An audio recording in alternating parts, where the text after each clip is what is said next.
I was 18 years old when I got married. I belonged to a very conservative family, a Baloch family, where good daughters never say no to their parents. My father wanted me to get married, and all I said was, if that makes you happy, I'll say yes. And of course, it was never a happy marriage. Just about after 2 years of getting married, about 9 years ago, I met a car accident. Somehow my husband fell asleep and the car fell in the ditch. He managed to jump out, saved himself. I'm happy for him. But I stayed inside the car and I sustained a lot of injuries. The list is a bit long. Don't get scared. I'm perfectly fine now. Radius ulna of my right arm were fractured. The wrist was fractured. Shoulder bone and collarbone were fractured. My whole rib cage got fractured. And because of the rib cage injury, lungs and liver were badly injured. I couldn't breathe. I lost urinary bowel control. That's why I have to wear the bag wherever I go. But that injury that changed me and my life completely as a person and my perception towards living my life was the spine injury. 3 vertebrae of my backbone were completely crushed and I got paralyzed for the rest of my life.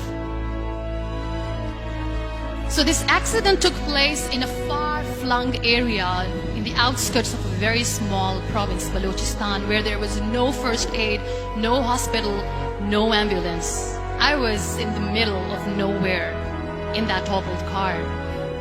Many people came to rescue. They gave me CPR. They dragged me out of the car.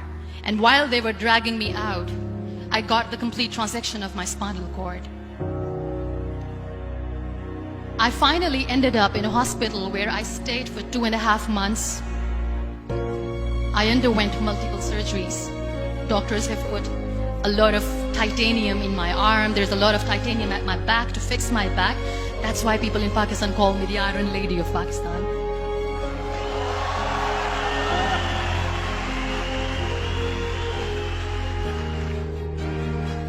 Those 2.5 months in the hospital were dreadful. I will not make up stories just to inspire you. I was at the verge of despair. One day, doctor came to me and he said, well, I heard that you wanted to be an artist, but you ended up being a housewife. I have a bad news for you. You won't be able to paint again because your wrist and your arm are so deformed, you won't be able to hold a pen again. And I stayed quiet. Next day, doctor came to me and said, your spine injury is so bad, you won't be able to walk again. I took a deep breath and I said, it's all right. The very next day, doctor came to me and said, because of your spine injury and the fixation that you have in your back, you won't be able to give birth to a child again. That day, I was devastated.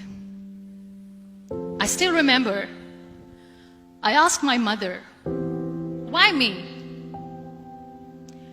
And that is where I started to question my existence. Why am I even alive? What's the point of living? I cannot walk, I cannot paint, fine, I cannot be a mother. And we have this thing in our heads, being women, that we are incomplete without having children.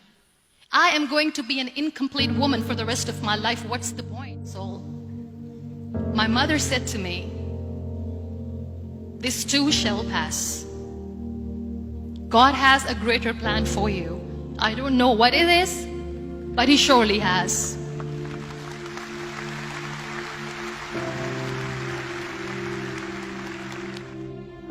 So what kept me going was, one day I asked my brothers, I know I have a deformed hand, but I'm tired of looking at these white walls in the hospital and wearing these white scrubs.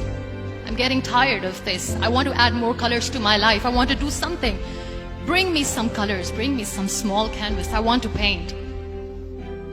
So the very first painting I made was on my deathbed, where I painted for the very first time. There were a lot of infections in my body, a lot of allergies. So doctors wanted me to lie down on the bed straight for not 6 months, for not 1 year, for 2 years.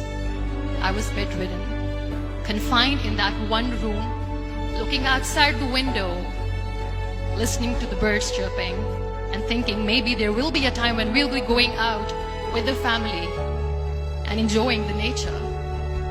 That was the time where I realized how lucky people are, but they don't realize. And you know how it all began? That day I decided that I'm going to fight my fears. We all have fears. Fear of unknown, fear of known, fear of losing people, fear of losing health, money. We want to excel in career, we want to become famous, we want to get money. We are scared all the time. So I wrote down one by one all those fears.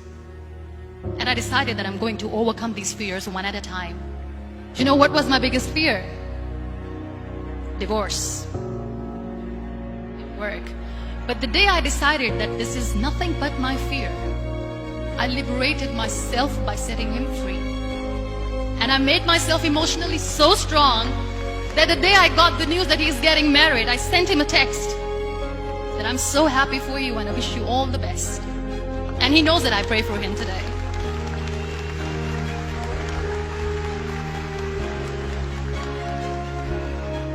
My biggest fear, number 2, was I won't be able to be a mother again. And that was quite devastating for me. But then I realized there are so many children in the world, all they want is acceptance. So there is no point of crying, just go and adopt one. And that's what I did.